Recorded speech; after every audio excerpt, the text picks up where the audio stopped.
la vida en los barracones. La otra religión era la católica. Esa la introducían los curas que por nada del mundo entraban a los barracones de los esclavitud. Los curas eran muy aseados. Tenían un aspecto serio que no jugaba con los barracones. Eran tan serios que hasta había negros que los seguían al pie de la letra. Tiraban para ellos de mala manera. Se aprendían el catecismo y se lo leían a los demás, con todas las palabras y las oraciones. Estos negros eran esclavos domésticos y se reunían con los otros esclavos, los de los campos, en los bateyes. Venían siendo como mensajeros de los curas. La verdad es que yo jamás me aprendí esa doctrina porque no entendía nada. Yo creo que los domésticos tampoco, aunque como eran tan finos y tan bien tratados, se hacían los cristianos. Los domésticos recibían consideraciones de los amos. Yo nunca vi de castigar fuerte a uno de ellos. Cuando los mandaban al campo a chapear caña o a cuidar cochinitos, hacían el paripé de que estaban enfermos y no trabajaban. Por eso los esclavos del campo no les querían ver ni en pintura. Ellos a veces iban a los barracones a verse con algún familiar y se llevaban frutas y vianda para la casa de los amos. Yo no sé si los esclavos se les regalaban de los conucos o si ellos se las llevaban de por sí. Muchos problemas de fajatiña en los barracones fueron ocasionados por ellos. Los hombres llegaban y se querían hacer los chulos con las mujeres. Ahí venían las tiranteses peores. Tendría yo como 12 años y me daba cuenta de todo el gelengue. Había más tiranteses todavía. Por ejemplo, entre el Congo judío y el cristiano no había compaginación. Uno era el bueno y el otro el malo. Eso ha seguido igual en Cuba. El Lucumí y el Congo no se llevan tampoco. Tenían la diferencia entre los santos y la brujería. Los únicos que no tenían problemas eran los viejos de nación. Esos eran especiales y había que tratarlos distinto porque tenían todos los conocimientos de la religión. Muchas fajatiñas se evitaban porque los amos se cambiaban a los esclavos. Buscaban la división para que no hubiera molote de huidos. Por eso las dotaciones nunca se reunían. A los lucumices no les gustaba el trabajo de la caña y muchos se huían. Eran de los más rebeldes y valentones. Los congos no. Ellos eran más bien cobardes, fuertes para el trabajo y por eso se disparaban la mecha sin quejas. Hay una jutía bastante conocida que le dicen conga, muy cobardona ella. En los ingenios había negros de distintas naciones. Cada uno tenía su figura. Los congos eran prietos, aunque había mucho jabao. Eran chiquitos por lo regular. Los mandingas eran medio colorauscos, altos y muy fuertes. Por mi madre, que eran malas semillas y criminales. Siempre iban por su lado. Los gangas eran buenos, bajitos y de cara pecosa. Muchos fueron cimarrones. Los carabalís eran como los congos muzungos, fieras. No mataban cochinos nada más que los domingos y los días de Pascua. Eran muy negociantes. Llegaban a matar cochinos para venderlos y no se los comían. Por eso les sacaron un canto que decían: Carabalí con su maña, mata angulo día domingo. A todos estos negros bozales yo los conocí mejor después de la esclavitud. En todos los ingenios existía una enfermería que estaba cerca de los barracones. Era una casa grande de madera donde llevaban a las mujeres preñadas. Ahí nacía uno y estaba a los 6 o 7 años en que se iba a vivir a los barracones, igual que todos los demás, y a trabajar. Yo me acuerdo que había unas negras crianderas y cebadoras que cuidaban a los criollitos y los alimentaban. Cuando alguno se lastimaba en el campo o se enfermaba, esas negras servían de médico. Con hierbas y conocimiento lo arreglaban todo. No había más cuidado. A veces los criollitos no volvían a ver a sus padres porque el amo era el dueño y los podía mandar para otro ingenio. Entonces sí que las crianderas lo tenían que hacer todo. ¿Quién se iba a ocupar de un hijo que no era suyo? En la misma enfermería pelaban y bañaban a los niños.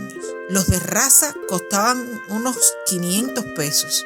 Eso de los niños de raza era porque eran hijos de negros forzudos y grandes de granaderos.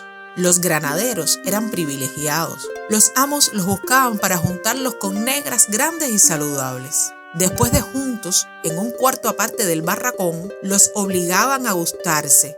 Y la negra tenía que parir buena cría todos los años.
cualquier maldad sin importancia. A las mujeres preñadas les daban cuero igual, pero acostadas boca abajo con un hoyo en la tierra para cuidarles la barriga. Les daban una mano de cuerazos. Ahora se cuidaban de no estropearle el niño, porque ellos lo querían a tutiplén. El más corriente de los castigos era el azote. Se los daba el mismo mayoral con un cuero de vaca que marcaba la piel. El látigo también lo hacían de cáñamo de cualquier rama del monte. Picaba como diablo y arrancaba la piel en tiritas. Yo vi de muchos negros guapetones con las espaldas rojas. Después les pasaban por las llagas con presas de hoja de tabaco con orina y sal. La vida era dura y los cuerpos se gastaban. El que no se fuera joven para el monte de cimarrón tenía que esclavizarse. Era preferible estar solo, regado, que en el corral ese con todo el asco y la pudrición. Total, la vida era solitaria de todas maneras porque las mujeres escaseaban bastante y para tener una había que cumplir 25 años o cogérselas en el campo. Los mismos viejos no querían que los jovencitos tuvieran hembras. Ellos decían que a los 25 años era cuando los hombres tenían experiencia.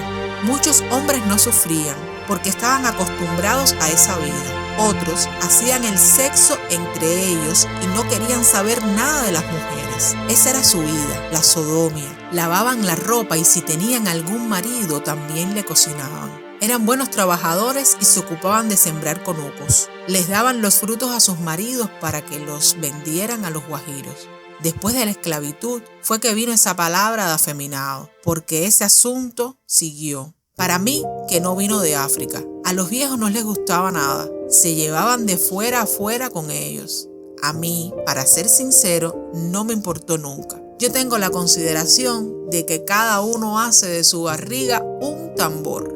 Cualquiera se cansaba de vivir. Los que se acostumbraban tenían el espíritu flojo. La vida en el monte era más saludable. En los barracones se cogían muchas enfermedades. Se puede decir, sin figuraciones, que ahí era donde más se enfermaban los hombres. Se daba el caso de que un negro tenía hasta 3 enfermedades juntas. Cuando no era el cólico, era la tosferina.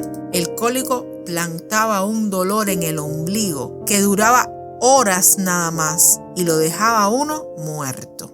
La tosferina y el sarampión eran contagiosos, pero las peores, las que desplumaban a cualquiera, eran la viruela y el vómito negro. La viruela ponía a los hombres como hinchados y el vómito negro sorprendía a cualquiera, porque venía de repente y entre vómito y vómito se quedaba uno tieso. Había un tipo de enfermedad en las venas y en las partes masculinas. Se quitaba con las negras. El que la cogía se acostaba con una negra y se la pasaba. Así se curaba enseguida. En aquellos tiempos no existían grandes medicinas. Los médicos no se veían por ningún lugar. Eran las enfermeras, medio brujeras, las que curaban con remedios caseros. A veces curaban enfermedades que los médicos no entendían, porque el problema no está en tocarla a uno y pincharle la lengua. Lo que hay que hacer es tener confianza en las hierbas, que son la madre de la medicina. El africano de allá, del otro lado del charco, no se enferma nunca porque tiene todas las hierbas en sus manos. Si algún esclavo cogía alguna enfermedad contagiosa, lo sacaban del cuarto y lo trasladaban a la enfermería. Allí lo trataban de curar. Si el esclavo empezaba a boquear, lo metían en unos cajones grandes y lo llevaban para el cementerio. Casi siempre venía el mayoral y le daba cuenta a la dotación para que fueran a enterrarlo. Decía, vamos a enterrar a ese negro que ya cumplió. Y los esclavos iban para allá pronto porque, eso sí es verdad, cuando alguien se moría, todo el mundo bajaba la cabeza. El cementerio estaba en el mismo ingenio, a 2 o 3 cordeles del barracón. Para enterrar a los esclavos se abría un hoyo en la tierra, se tapaba y se ponía una cruz amarrada con un alambre. La cruz esa era para alejar a los enemigos y al diablo. Hoy le dicen crucifijo. Todo el que se pone la cruz en el cuello es porque le han echado algún daño. Una vez enterraron a un negro y levantó la cabeza. Y es que estaba vivito. Ese cuento me lo hicieron a mí en Santo Domingo, después de la esclavitud. Todo el barrio de Jicotea lo sabe. La cosa fue en un cachimbo que se llamaba El Diamante y era del padre de Marinelo, el que hablaba mucho de Martí. En ese lugar enterraron a un congo y se levantó gritando. La gente se espantó y salió huyendo. Unos días más tarde, el congo se apareció en el barracón. Dicen que fue entrando despacito para no asustar a nadie, pero cuando la gente lo vio se volvió a asustar. Entonces el mayoral le preguntó qué le había pasado y él le dijo: me metieron en el hoyo por la cólera y cuando me curé salí. Desde entonces, cada vez que alguien cogía esa enfermedad o cualquier otra, lo dejaban días y días en la caja hasta que se enfriaba como un hielo. Esas historias no son inventadas. Lo que sí yo creo que es cuento, porque nunca lo olvidé, es que los negros se suicidaban. Antes, cuando los indios estaban en Cuba, sí existía el suicidio. Ellos no querían ser cristianos y se colgaban de los árboles, pero los negros no hacían eso, porque ellos se iban volando, volaban por el cielo y cogían para su tierra. Los congos, musundi, eran los que más volaban. Desaparecían por medio de la brujería. Hacían igual que las brujas isleñas, pero sin ruido. Hay gente que dice que los negros se tiraban en los ríos. Eso es falso. La verdad es que ellos se amarraban un negocio a la cintura que le decían prenda y estaba cargada. Ahí estaba la fuerza. Eso yo lo conozco palmo a palmo y es positivo. Los chinos no volaban ni querían ir para su tierra. Ellos, si se mataban, lo hacían callados. Después que pasaban los días, aparecían guindados a un árbol o tirados en el suelo. Todo lo que ellos hacían era en silencio. A los propios mayorales los mataban con palos y puñaladas. No creían en nadie los chinos. Eran rebeldes de nacimiento. Muchas veces el amo les ponía un mayoral de su raza para que entraran en confianza con ellos. A ese no lo mataban. Cuando se acabó la esclavitud, yo conocí a otros chinos en Sagua la Grande, pero eran distintos y muy finos.